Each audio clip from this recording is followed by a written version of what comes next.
Halo guys, kembali lagi di channel Yenda. Di video kali ini saya akan mendongeng alur cerita film Pirates of the Caribbean At World's End yang dirilis pada tahun 2007. Disutradarai oleh Goran Verbinski dan dibintangi oleh Johnny Depp, Geoffrey Rush, Orlando Bloom, dan masih banyak aktor keren lainnya. Film ini merupakan sequel ketiga dari film Pirates of the Caribbean. Buat kalian yang belum nonton alur cerita film pertama dan keduanya, bisa buka di playlist yang sudah saya buat. Jadi di film ketiganya ini mengisahkan kru awak kapal Black Bear yang berusaha menyelamatkan Kapten Jack Sparrow dari loker Davy Jones. Mereka kemudian bersiap untuk melawan East India Trading Company yang dipimpin oleh Cutler Beckett yang mengendalikan Davy Jones dan berencana untuk memadamkan bajak laut selamanya. Gimana kisah selanjutnya? Mari kita simak alur ceritanya.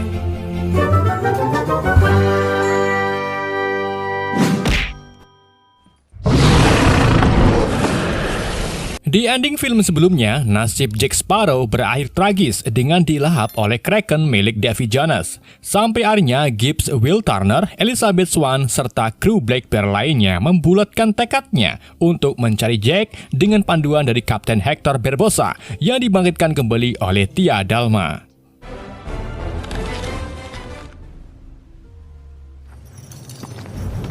Beberapa minggu kemudian di Port Royal, tepatnya di Kecamatan Fort Charles, Lord Cutler Beckett yang merupakan ketua East India Company melakukan eksekusi massal terhadap bajak laut sekaligus siapapun yang berkaitan dengan pembajakan.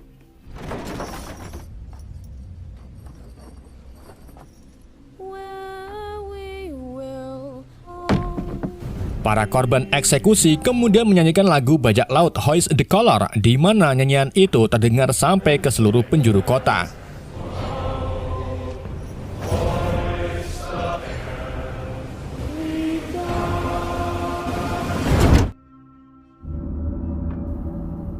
Sedangkan di tempat lain, tepatnya di Singapura, Kapten Barbossa mengirim Will Turner untuk mencuri peta menuju Farthest Gate di kediaman Raja Bajak Laut Singapura, yaitu Kapten So Feng. Namun usahanya gagal dan Will ditangkap oleh Kapten Feng. Jadi, Elizabeth dan Barbossa pun mencari jalan lain dengan menemui Feng untuk meminta kapal beserta krunya. Selagi keduanya melakukan pertemuan, beberapa kru yang masih hidup yaitu Gibbs, Merty, Cotton, Pintel, dan Ragetti menyusup melalui bagian bawah tempat mereka bertemu. Sedangkan Tia Dalma juga ambil tugas untuk berkeliling di sekitar tempat tersebut.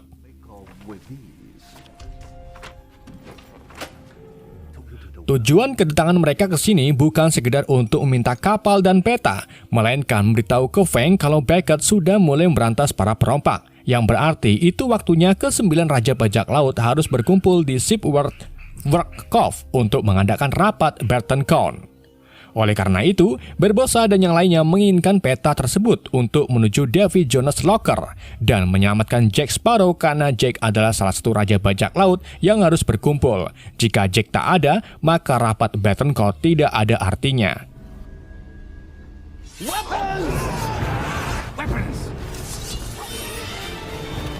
Di tengah pertemuan mereka, anak buah Beckett yaitu Mercer serta prajuritnya muncul untuk menyergap mereka.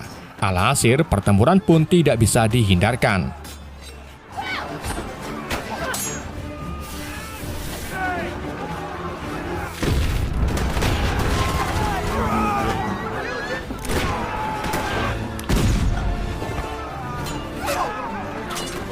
Dalam pertempuran itu, Will tahu bahwa Feng ada dendam tersendiri kepada Jack. Jadi ia pun menjanjikan Feng untuk membawa Jack Sparrow asalkan Feng mau membantunya. Feng pun memberinya peta Farthest Gate dan meminjamkan Barbossa sebuah kapal sekaligus kru kapal yang dipimpin oleh Tai Huang. Namun, tanpa diketahui, Mercer mendengar percakapan mereka dan melaporkannya kepada Lord Beckett.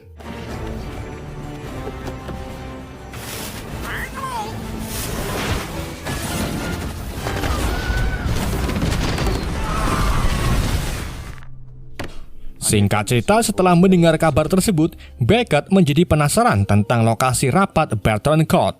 Gak cuma itu, Beckett juga maksa Gubernur Swann, ayah Elizabeth, untuk menandatangani surat perintah eksekusi.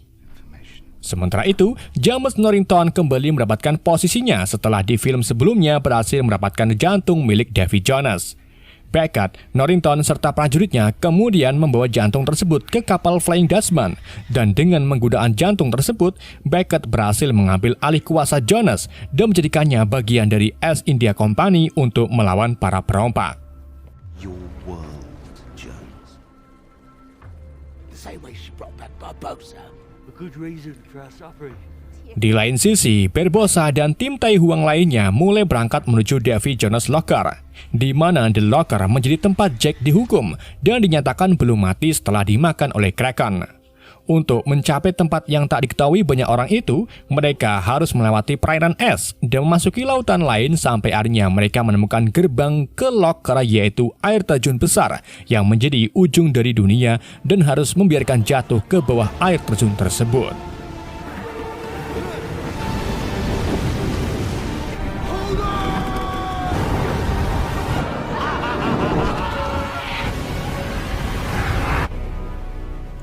Sementara itu, di Davy Jones' locker yang penuh dengan warna putih, Jack mengalami halusinasi dan melihat banyak versi dirinya yang lain.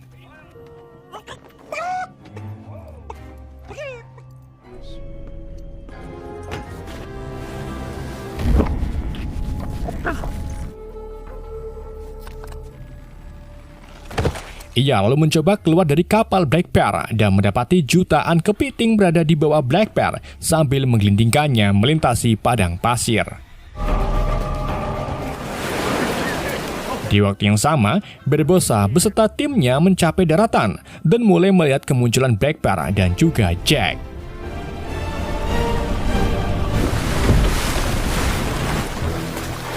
Saat mereka berkumpul, Jack lebih milih pergi bersama kru dari Tai Huang dibanding dengan Barbossa, Will, Pintel, Ragetti, dan terutama Elizabeth yang pernah dengan sengaja mencoba membunuh Jack dengan mengumpankan dirinya pada Kraken. Tetapi Barbossa mengingatkan lagi tentang apa yang sedang terjadi di dunia nyata, dan satu-satunya orang yang memiliki peta Vartes Gate adalah Barbossa sendiri. Jadi mau tak mau Jack pun menerima mereka dan melanjutkan petualangannya menggunakan Black Bear.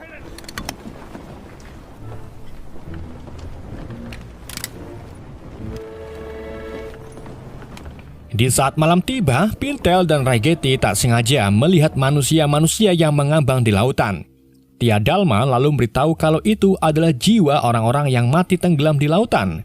Ia juga menambahkan kalau Dewi Calypso memberi tugas ke Davy Jones untuk merawat jiwa-jiwa ini dan mengantarkannya ke dalam alam baka. Dan sebagai imbalannya, Jones akan dipertemukan dengan wanita tercintanya, yaitu Calypso, setiap 10 tahun sekali. Bersama dengan itu, Elizabeth melihat jiwa ayahnya yang diyakini masih hidup. Tapi Gubernur Swan mengatakan ke putrinya itu kalau dirinya sudah meninggal. Ia juga memberitahu yang lain, barang siapapun yang menusuk jantung Jones, maka orang itu akan dijadikan Kapten Flying Dutchman selanjutnya. Setelah itu, Gubernur Swan pergi yang menandakan kalau dirinya benar-benar sudah meninggal.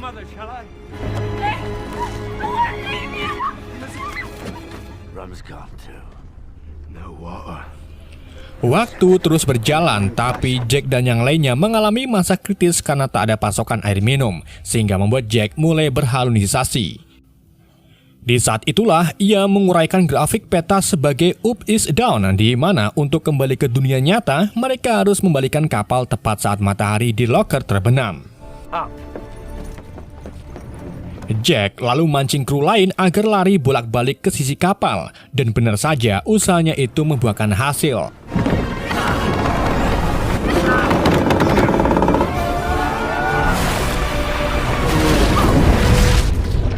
Saat Black Bear terbalik, seketika itu mereka diangkut kembali ke dunia nyata.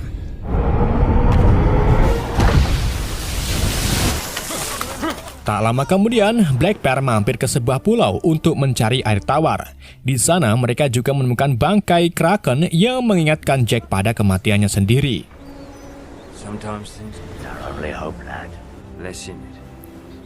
Mereka lalu menemukan mata air dan juga mayat yang diketahui dari Singapura. Disitulah Tai Huang mengungkapkan sifat aslinya sambil menyergap kru Jack. Dari kejauhan juga terlihat kapal So Feng dan Beckett mulai mendekat. He's the captain. Jack secara pribadi kemudian bertemu dengan Beckett. Karena Jack kembali dengan keadaan hidup, Beckett mengingatkan kalau Jonas masih ingin hutangnya diselesaikan. Jadi Jack pun mengajak Beckett untuk negosiasi. Ia berjanji akan beritahu informasi tentang Breton Court dengan imbalan Beckett harus membayar hutang Jack ke Jonas. Sedangkan di sisi lain, Barbossa membujuk Feng agar tidak bekerjasama dengan Beckett karena Barbossa mengaku memiliki cukup kekuatan untuk melepaskan Dewi Calypso agar melawan Beckett.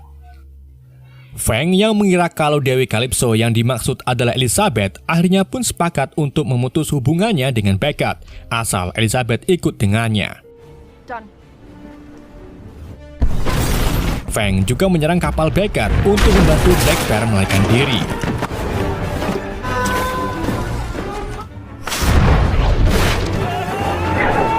Beckett pun menyuruh Flying Dutchman untuk mengikuti kapal So Feng, sedangkan ia pergi mengikuti kapal Black Bear.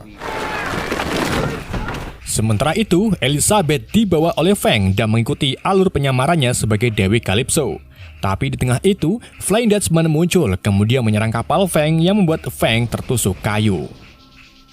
Sebelum meninggal, Feng meminta Elizabeth agar datang ke Breton Court untuk menggantikan posisinya.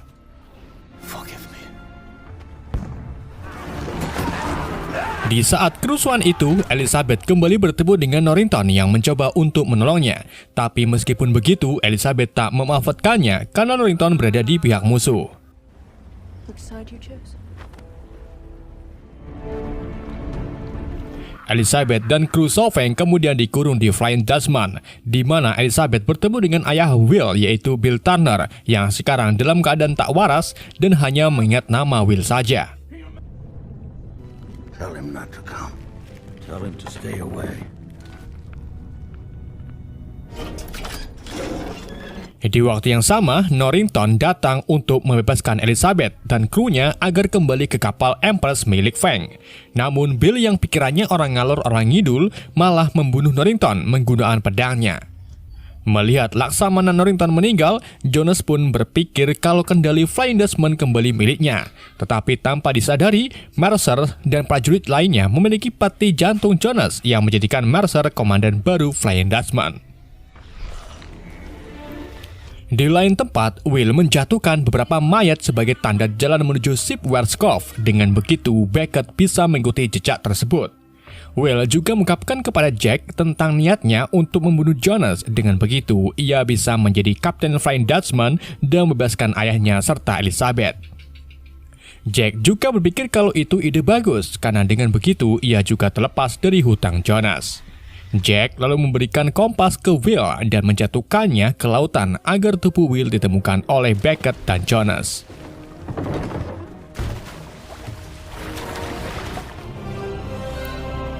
Di pagi harinya, Barbossa dan Tia Dalma adu mulut karena rebutan ketan. Dari situlah Barbossa mengungkapkan sosok Dalma sebenarnya yang ternyata Dewi Calypso. Ia lalu menyuruh Pintel dan Rackety untuk mengurung Dalma di penjara.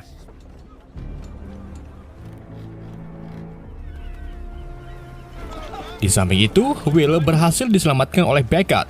Will, Beckett, dan Jonas lalu membahas tentang Dewi Calypso yang menurut gosip akan dibebaskan oleh Breton Court.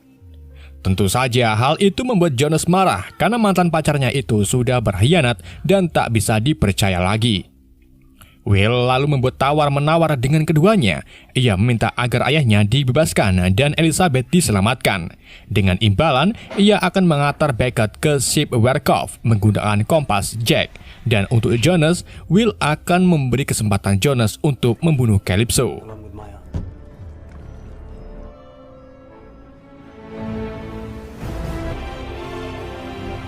Singkat cerita, pertemuan Breton Court di Shipwreck Cove pun dibuka oleh Barbossa. Kedelapan kapten bajak laut kemudian menyerahkan koin ketuhanan mereka yang disimbolkan dengan benda apa saja yang mereka simpan. Barbossa lalu menggunakan mata kayu milik Rackety sebagai koin ketuhanannya. Di tengah itu, Elizabeth muncul sebagai perwakilan Sofeng. Akan tetapi pertemuan mulai menjadi keributan karena beberapa alasan yang membuat para anggota tak terima.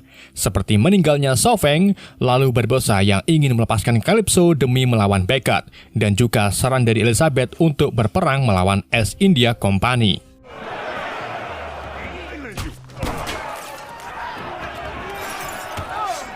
Saat sedang rusuh-rusuhnya, Jonas muncul di kapal Black Bear untuk menemui Tia Dalma. Di sana, Jonas mengungkapkan kekecewaannya pada Dalma karena sudah 10 tahun Jonas melakukan semua tugasnya, tetapi Dalma tetap saja tak mau menemuinya. Dalma lalu mengembalikan bentuk Jonas ke tubuh aslinya dan berjanji akan kembali hidup bersama Jonas. Ia juga bersumpah akan menghancurkan Breton Crown dengan kekejamannya.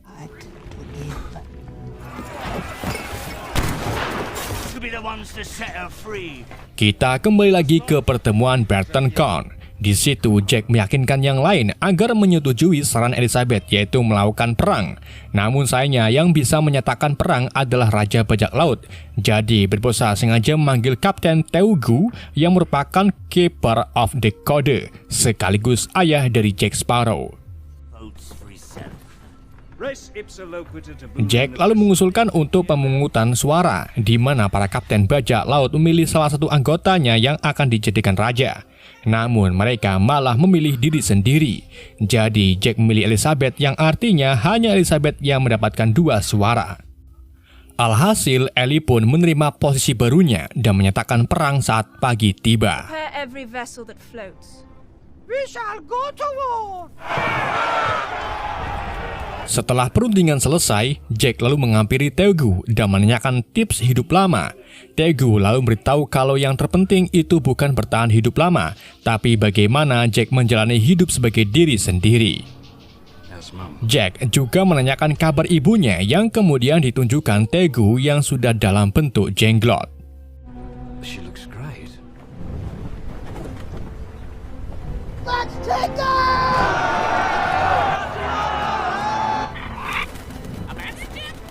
Saat pagi tiba, Barbossa, Jack dan yang lainnya terkaget-kaget melihat banyaknya armada Beckett. Jadi Jack membawa Barbossa dan Elizabeth untuk berunding dengan Beckett, Jonas, serta Will. Disitulah Barbossa baru tahu tentang kesepakatan antara Jack dan Will. Hal ini membuat Barbossa sewot dan tak sengaja menebas koin milik Jack yang kemudian diambil oleh kera Barbossa. Mereka lalu menukarkan posisi Jack dengan Will, di mana Jack dibawa ke kapal Flying Dutchman. Saat kembali ke Black Bear, Barbossa mengambil kesempatan kemenangannya dengan membebaskan Tia Dalma. Tapi saat Will mengungkapkan pengkhianatan Jonas kepadanya, Dalma Calypso menolak untuk membantu kedua belah pihak.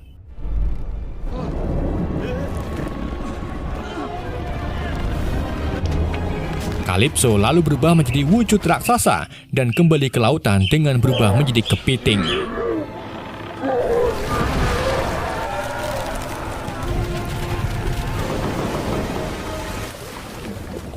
Setelah itu, ia berubah menjadi badai besar.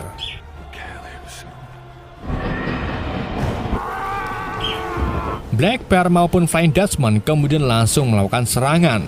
Bersama dengan itu, pusaran air yang diciptakan oleh Calypso muncul di tengah keduanya.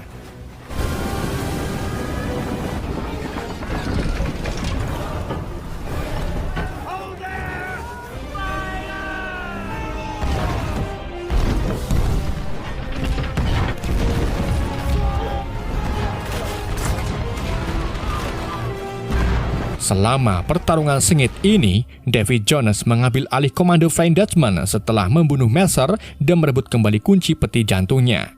Tak sampai di situ, Jonas juga harus melawan Jack yang berhasil kabur sambil membawa peti jantung.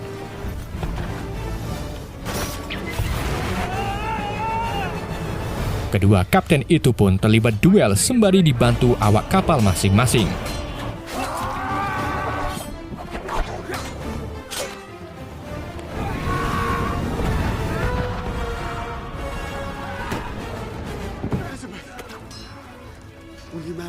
Di tengah kerusuhan itu, dua sejoli Elizabeth dan Will memutuskan untuk menikah dengan Barbossa sebagai penghulunya. I do.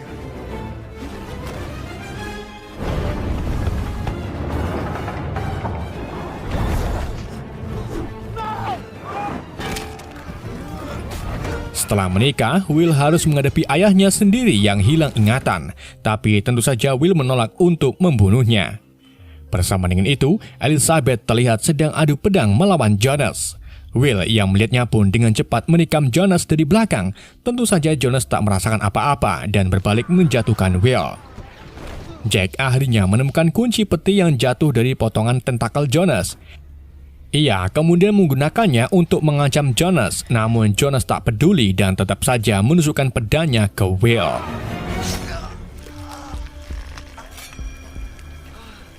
Melihat anaknya yang hampir terbunuh, Bill pun akhirnya sadar dan menyerang Jonas. Usahanya itu juga memberi waktu Jack untuk membantu Will menusukkan jantung Jonas dan pada akhirnya David Jonas pun berhasil dibunuh atau dikalahkan. Di saat itu juga kapal mereka hampir dilahap oleh pusaran air. Barbossa pun dengan cepat mengambil alih Black Bear dan mengeluarkannya dari pusaran. Sedang Elizabeth serta Jack terbang menggunakan parasail darurat dan meninggalkan Will yang sekarat bersama kru Flying Dutchman lainnya.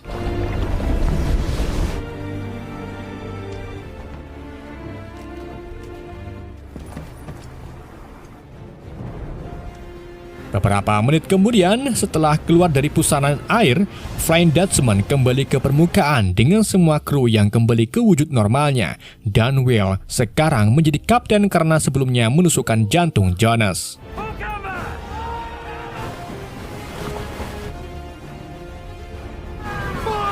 Kapal Flying Dutchman dan Black Bear lalu bersatu untuk menenggelamkan kapal Beckett. Sedangkan armada Beckett memilih untuk mundur.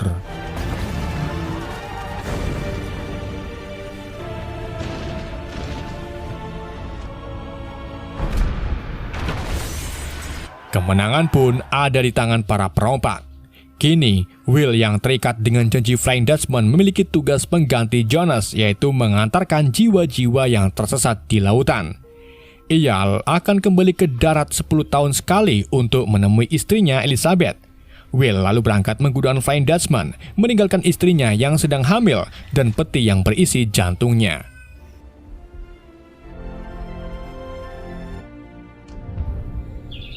Sementara itu, Barbossa kembali mencuri Black Bear dari Jack dan siap pergi untuk menemui air terjun awet muda. Namun, ia baru sadar kalau petanya dicuri oleh Jack Sparrow.